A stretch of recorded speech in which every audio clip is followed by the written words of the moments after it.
இன்றைக்கி நான் காலிஃப்ளவர் கூட்டு பண்ண போகிறேன்.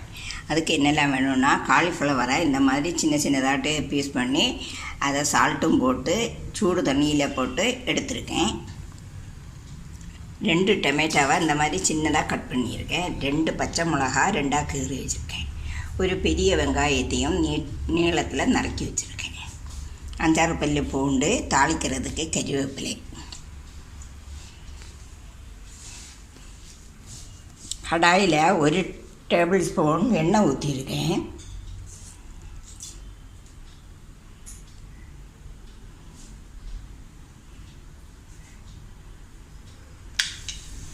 கடாயில் 1 டேபிள் ஸ்பூன் எண்ணெய் ஊற்றிருக்கேன். எண்ணெய் சூடாயிடுச்சு.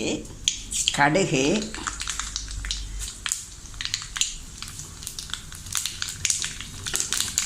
கறிவேப்பிலை,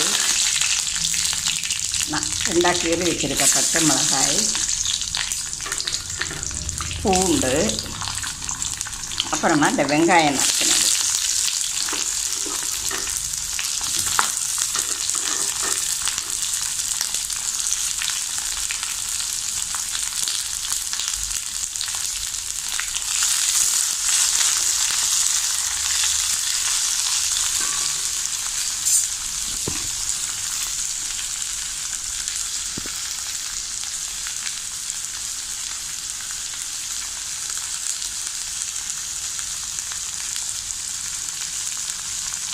இந்த வெங்காயம் வதங்குறதுக்கு கொஞ்சமாக சால்ட்டு போடணும்.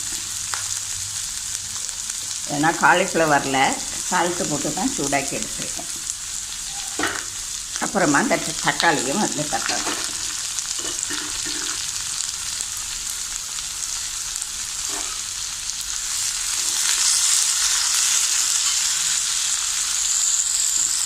நல்ல வதங்கிடுச்சு. இனி இதில் 1 டீஸ்பூன் மஞ்சள்தூள்,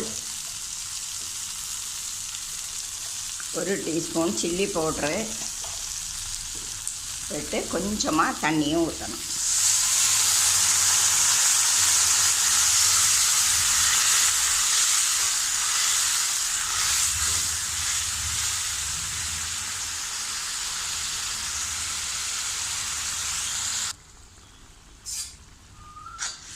இதில் ஒரு 2 டீஸ்பூன் இஞ்சி பூண்டு அந்த பேஸ்ட்டும் விட்டு,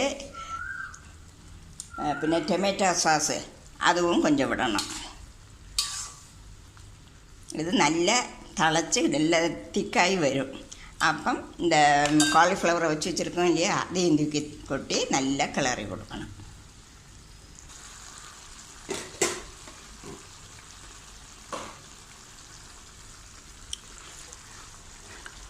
இதில் கொஞ்சம் காரம் குறைவாக இருந்து அதனால் 1/2 டீஸ்பூன் சில்லி பவுட்ரு போட்டேன்.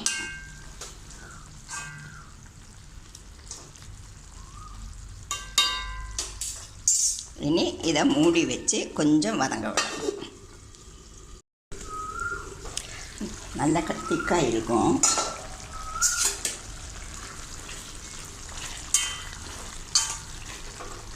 இதில் கொஞ்சம் கார்ன்ஃப்ளவர் மாவு அதை திக்காக கலக்கி இதில் ஊற்றணும். அப்போ நல்ல திக்காய் கிடைக்கும். ஆனால் என்கிட்ட கார்ன்ஃப்ளவர் இல்லாததுனால நான் அரிசி மாவு அந்த பொடியை தூவுறேன்.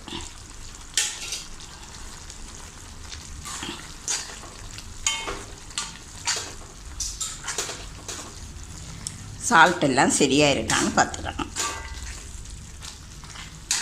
காலிஃப்ளவர் கூட்டு சரியாயிடுச்சு. இது சப்பாத்திக்கு நல்லா இருக்கும்.